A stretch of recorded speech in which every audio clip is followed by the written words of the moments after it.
कल्पना कीजिए कि आप एक धूल के कण से भी छोटे हैं, नहीं उससे भी छोटे। इस अनंत यूनिवर्स के विशाल कैनवास पर हमारा पूरा अस्तित्व, हमारी हजारों सालों की हिस्ट्री, हमारी महान उपलब्धियां और हमारी बड़ी बड़ी जंगें सिर्फ एक छोटे से नीले बिंदु तक सीमित हैं। हम खुद को बहुत ताकतवर समझते हैं, लेकिन हकीकत ये है कि हम कॉस्मिक स्केल पर एक ऐसी जगह के किनारे खड़े हैं जहां फिजिक्स के सारे कानून, सारे नियम और सारी लॉजिक किसी पुराने कागज की तरह फटकर बिखर जाते हैं। आज हम अपनी इस छोटी सी दुनिया के सुरक्षित दायरे को छोड़कर एक ऐसी यात्रा पर निकल रहे हैं जहां अंधेरा सिर्फ रोशनी की कमी नहीं है, बल्कि एक फिजिकल रियलिटी है। एक ऐसी जगह है जहां ग्रेविटी इतनी भूखी है कि वो पूरे के पूरे स्टार्स को निगल जाती है। हम बात कर रहे हैं ब्लैक होल की, लेकिन इसे सिर्फ एक डेड स्टार समझने की गलती मत कीजिएगा। यह ब्रह्मांड का वो ड्रेन होल है जहां स्पेस टाइम का ताना बाना इस कदर मुड़ जाता है कि कल, आज और कल का मतलब ही खत्म हो जाता है। क्या आपने कभी सोचा है कि अगर आप एक ब्लैक होल के करीब पहुंच जाएं तो आपके साथ क्या होगा? क्या आप सच में मर जाएंगे या आप किसी दूसरे डायमेंशन के दरवाजे पर होंगे?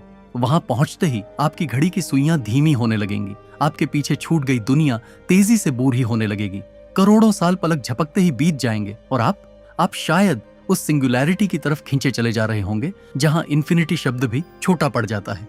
साइंटिस्ट कहते हैं कि ब्लैक होल के केंद्र में जाकर समय मर जाता है। टाइम, जिसका कोई आदि या अंत नहीं माना जाता, वहां जाकर दम तोड़ देता है। क्या यह मुमकिन है? क्या कुदरत ने जानबूझकर हमसे कुछ छिपाया है? क्या ब्लैक होल्स ब्रह्मांड के वो सिक्योरिटी गार्ड्स हैं जो हमें उस अल्टीमेट ट्रूथ तक पहुंचने से रोक रहे हैं, जिसे इंसान का दिमाग शायद कभी सहन ही न कर पाए?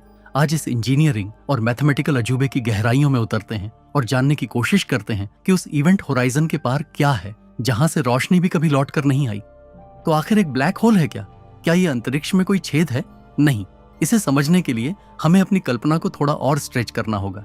सोचिए एक ऐसे स्टार के बारे में जो हमारे सूरज से भी 20 या 30 गुना बड़ा है। करोड़ों सालों तक यह सितारा अपने अंदर मौजूद न्यूक्लियर फ्यूजन की वजह से चमकता है, जहां ग्रेविटी उसे अंदर की ओर खींचती है और एनर्जी उसे बाहर की ओर धकेलती है। एक परफेक्ट बैलेंस। लेकिन फिर आता है वो लम्हा जब उसका फ्यूल खत्म हो जाता है, बाहर की ओर धकेलने वाली ताकत गायब हो जाती है और ग्रेविटी जीत जाती है। सिर्फ चंद सेकंड्स में वह विशालकाय तारा अपनी ही भारी भरकम ताकत के नीचे दबकर ढह जाता है। एक जोरदार धमाका होता है जिसे हम सुपरनोवा कहते हैं, और जो बचता है वह है ब्रह्मांड का सबसे घना पिंड, एक ब्लैक होल। इसे एक उदाहरण से समझते हैं।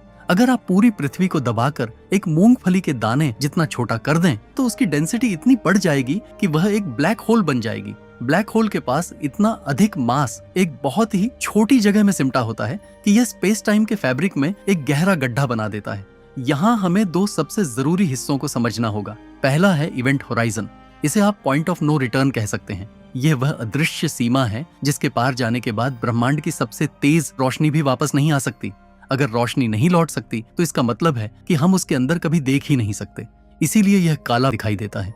दूसरा हिस्सा है इसके केंद्र में छिपा सबसे बड़ा रहस्य, सिंगुलैरिटी। जनरल रिलेटिविटी के अनुसार सिंगुलैरिटी वह बिंदु है जहां सारा मास जीरो वॉल्यूम में समा जाता है। यहां पहुंचते ही मैथमेटिक्स काम करना बंद कर देती है, यहां डेंसिटी इन्फिनिट हो जाती है। यह वह जगह है जहां फिजिक्स के सारे समीकरण, इक्वेशंस टूट कर बिखर जाते हैं। लेकिन सबसे चौंकाने वाली बात यह है कि ब्लैक होल सिर्फ चीजों को निगलता नहीं है, यह टाइम के साथ कुछ ऐसा करता है जो किसी साईफाई फिल्म जैसा लगता है। आइंस्टाइन ने हमें बताया था कि ग्रेविटी और टाइम का गहरा रिश्ता है। जितनी मजबूत ग्रेविटी होगी, समय उतना ही धीमा चलेगा। एक ब्लैक होल की ग्रेविटी इतनी प्रचंड होती है कि उसके पास खड़ा इंसान देखेगा कि बाहर की दुनिया में हजारों साल बीत रहे हैं, जबकि उसके लिए सिर्फ कुछ मिनट ही गुजरे होंगे। यही वह जगह है जहां स्पेस और टाइम अपनी अदला बदली कर लेते हैं। इवेंट होराइजन के अंदर आपका फ्यूचर किसी समय की तरफ नहीं, बल्कि केंद्र की सिंगुलैरिटी की तरफ बढ़ना बन जाता है। आप चाहे कितनी भी कोशिश कर लें, आप पीछे नहीं मुड़ सकते, क्योंकि अब आपका पीछा यानी बीता हुआ समय आपके पीछे है ही नहीं। अब कल्पना कीजिए कि आप एक स्पेसशिप में बैठकर एक सुपरमैसिव ब्लैक होल की ओर बढ़ रहे हैं। आपके साथ आपका एक साथी दूर से आपको देख रहा है। जैसे जैसे आप इवेंट होराइजन के करीब पहुंचेंगे, एक बहुत ही अजीब घटना होगी जिसे जनरल रिलेटिविटी में टाइम डिलेशन कहा जाता है।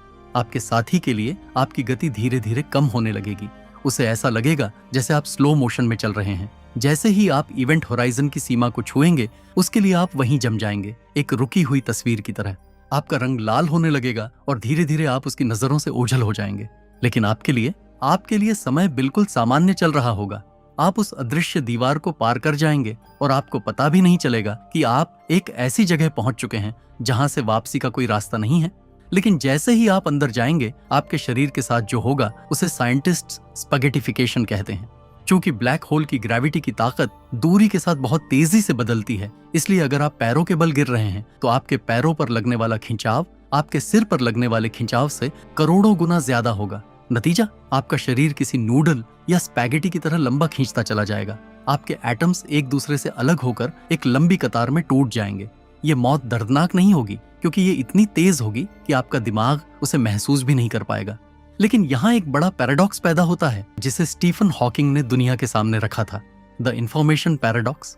क्वांटम मैकेनिक्स कहती है कि ब्रह्मांड में इंफॉर्मेशन कभी नष्ट नहीं हो सकती, लेकिन अगर आप एक ब्लैक होल में गिर जाते हैं तो आपकी सारी इंफॉर्मेशन, आपका डीएनए, आपकी यादें, आपके एटम्स, सब कुछ गायब हो जाता है।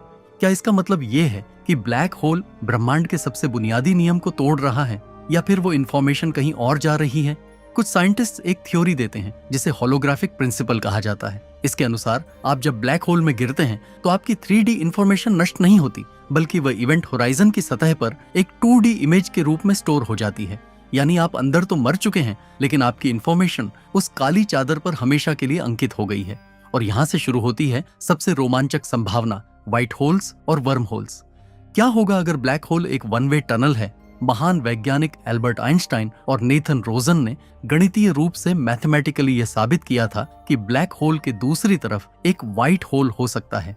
जहां ब्लैक होल सब कुछ निगलता है, वहीं व्हाइट होल सब कुछ बाहर फेंकता है। अगर ऐसा है तो क्या हम ब्लैक होल का इस्तेमाल शॉर्टकट की तरह करके ब्रह्मांड के एक कोने से दूसरे कोने में या शायद किसी दूसरे यूनिवर्स में जा सकते हैं? इसे हम आइंस्टीन रोसन ब्रिज कहते हैं। लेकिन समस्या यह है कि ये ब्रिज इतने अस्थिर होते हैं कि आपके पार होने से पहले ही ये ढह जाएंगे। क्या कोई ऐसी एडवांस्ड इंजीनियरिंग मुमकिन है जो इन रास्तों को खुला रख सके? क्या समय की मौत ही असल में एक नए जन्म का रास्ता है? क्या आप जानते हैं कि हमारी अपनी गैलेक्सी मिल्की वे के ठीक बीचों बीच एक राक्षस बैठा है? इसका नाम है सजिटेरियस ए। यह एक सुपरमैसिव ब्लैक होल है जिसका मास हमारे सूरज से 40 लाख गुना ज्यादा है।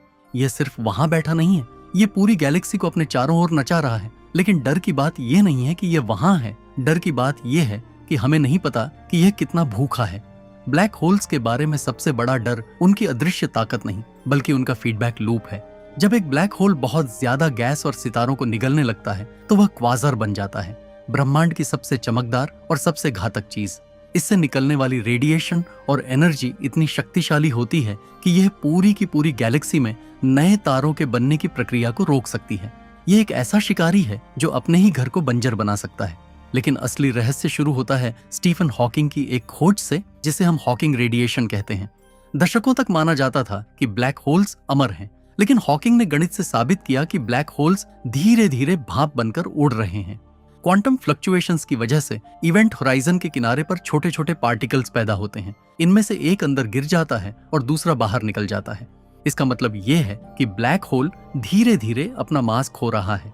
खरबों खरबों सालों बाद एक वक्त ऐसा आएगा जब ब्रह्मांड का आखिरी ब्लैक होल भी एक भयानक धमाके के साथ गायब हो जाएगा। लेकिन यहाँ एक डार्क सवाल खड़ा होता है, अगर ब्लैक होल गायब हो गया तो उस इंफॉर्मेशन का क्या हुआ जो उसने अरबों सालों में निगली थी? क्या वो हमेशा के लिए मिट गई? अगर हाँ, तो फिजिक्स का वो बुनियादी ढांचा ही ढह जाएगा जिस पर हमारा पूरा विज्ञान टिका है। एक और अनसुलझी पहेली है प्राइमोर्डियल ब्लैक होल्स। कुछ वैज्ञानिकों का मानना है कि बिग बैंग के तुरंत बाद ब्रह्मांड में ऐसे छोटे छोटे ब्लैक होल्स बने थे जो आज भी हमारे आसपास हमारी सोलर सिस्टम के किनारों पर छिपे हो सकते हैं, जिन्हें हम देख नहीं सकते लेकिन जिनकी ग्रेविटी हमें महसूस होती है। क्या डार्क मैटर, जो पूरे ब्रह्मांड का 85% हिस्सा है, असल में ये नन्हे ब्लैक होल्स ही हैं? और सबसे डरावनी थ्योरी, द ग्रेट अट्रैक्टर, अंतरिक्ष में एक ऐसी जगह है जिसकी ओर हमारी पूरी गैलेक्सी और हजारों अन्य गैलेक्सियां खींची चली जा रही हैं। क्या वहां कोई ऐसा महाविशाल ब्लैक होल है जिसे हम देख नहीं पा रहे? क्या हम सब एक ऐसे अंत की ओर बढ़ रहे हैं जिसे टाला नहीं जा सकता? वहां उस गहराई में स्पेस और टाइम का वजूद ही खत्म हो जाता है। अगर आप उस केंद्र यानी सिंगुलैरिटी तक पहुंच गए तो वहां कहां और कब जैसे शब्दों का कोई अर्थ नहीं रह जाएगा। वहां सिर्फ इन्फिनिटी है। और विज्ञान में जब भी इन्फिनिटी आता है तो इसका मतलब है कि हम कुछ बहुत बड़ा मिस कर रहे हैं। तो आखिर में एक ब्लैक होल क्या है? क्या यह सिर्फ एक मरा हुआ सितारा है या यह ब्रह्मांड की अपनी एक मेमोरी ड्राइव है? हमने देखा कि कैसे यह दैत्य स्पेस को मरोड़ देता है, कैसे यह लाइट को कैद कर लेता है और कैसे इसके आगोश में पहुंचते ही टाइम अपनी आखिरी सांसें गिनने लगता है। लेकिन इस वैज्ञानिक सत्य के पीछे एक गहरा दार्शनिक सवाल छिपा है। अगर ब्लैक होल में जाकर समय मर जाता है तो क्या इसका मतलब यह है कि समय की कोई वास्तविक सत्ता ही नहीं है? क्या समय सिर्फ एक भ्रम है जो हम इंसानों ने अपनी सीमित समझ के लिए बनाया है? आइंस्टीन ने एक बार कहा था कि बीते हुए कल, आज और आने वाले कल के बीच का अंतर सिर्फ एक जिद्दी भ्रम है।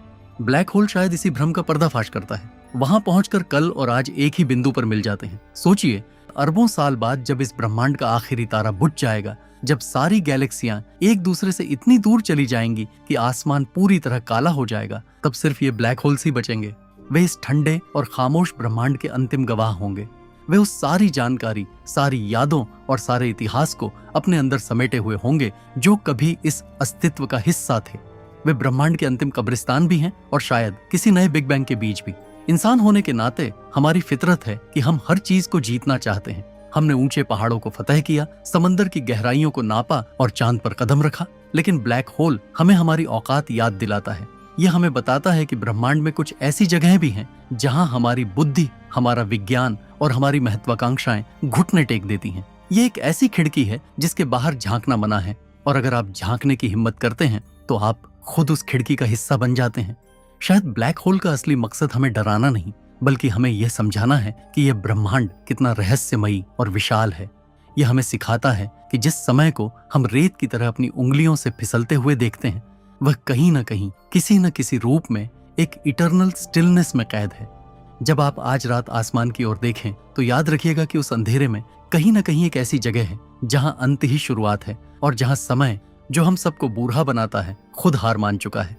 हम शायद कभी उन गहराइयों तक न पहुंच पाएं, लेकिन उन गहराइयों का डर और रोमांच ही हमें इंसान बनाता है, क्योंकि अंत में हम सब उसी स्टार डस्ट से बने हैं जिसे एक दिन शायद कोई ब्लैक होल अपनी खामोशी में समेट लेगा। पर तब तक यह रहस्य बना रहेगा, एक ऐसा सच जिसे सिर्फ वही जानते हैं जो कभी वापस नहीं आए। ऐसे और रहस्य जानने के लिए हमारे साथ जुड़े रहे और सब्सक्राइब करें हमारे चैनल को।